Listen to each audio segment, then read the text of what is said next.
Okay, in this episode, we're going to talk a little bit about how we can speed up our workflow by using markers.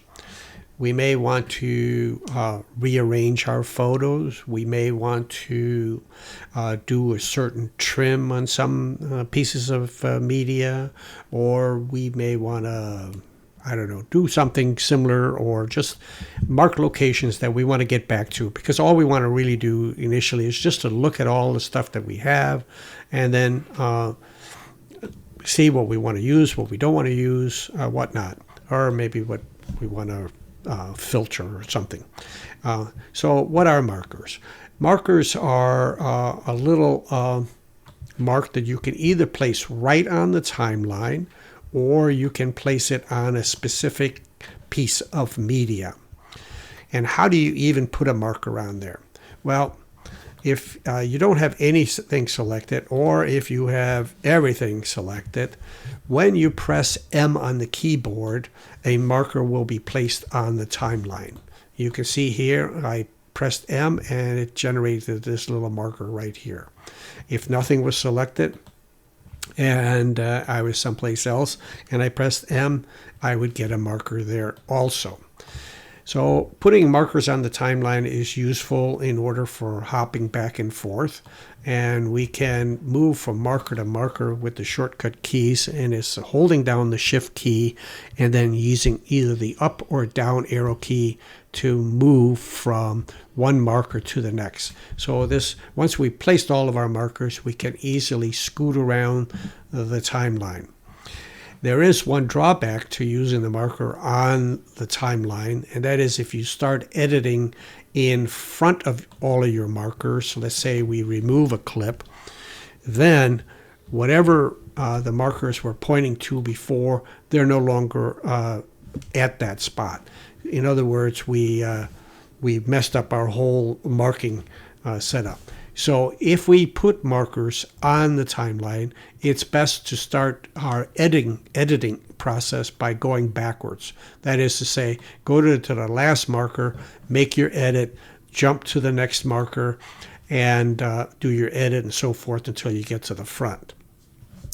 The other way of using the markers, as I mentioned, was that maybe you're trying to identify, but you don't really want to go through the process of all this stuff right now, but you're trying to identify the specific part of the video that you want to place a mark. So you select the clip that you want to edit, and it's important that the playhead is at the location on the selected media before you place the marker, and you press M.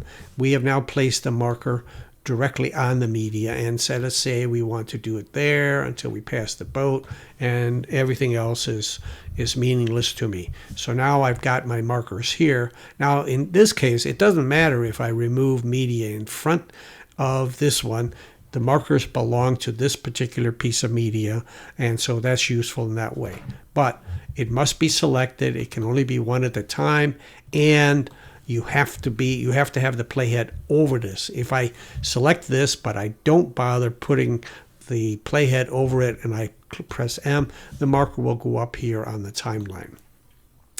How you might get confused about that is another little useful tool. You are here, you have selected something, you want to get back and work on that, but hey, you were just looking for some other stuff that you thought was similar to that. You activate this little icon here, which is a quick preview mode. And when you do that, when you go down here, you get this line. And instead of seeing what the playhead is seeing, you're now seeing these other things. This is very good for when you're trying to group things. But if you're trying to place a marker and you think, hey, wait, this is right, this is where I wanted to mark, you're not going to get anything by pressing M here. So you need to deactivate this. You need to move the cursor around or whatever so that it didn't place the marker in the wrong location. Now, just a couple of other features about the markers, because that's basically all you need to do in order to organize your workflow, is that they are also programmable. I don't know. They're editable. You can right-click on them, and then you can choose to either delete one marker, delete all of the markers, or you can modify a marker. and you can give it a name, some marker. Okay, maybe you want to be a trim or whatever. You can even give it a comment. This is my comment. And you can have a series of markers with different colors. Now, unfortunately, it will always come up with this default color. So just setting stuff to purple is not going to make every marker you place from then on purple. But you could go through your markers and you could modify them this way. So now here's our purple marker.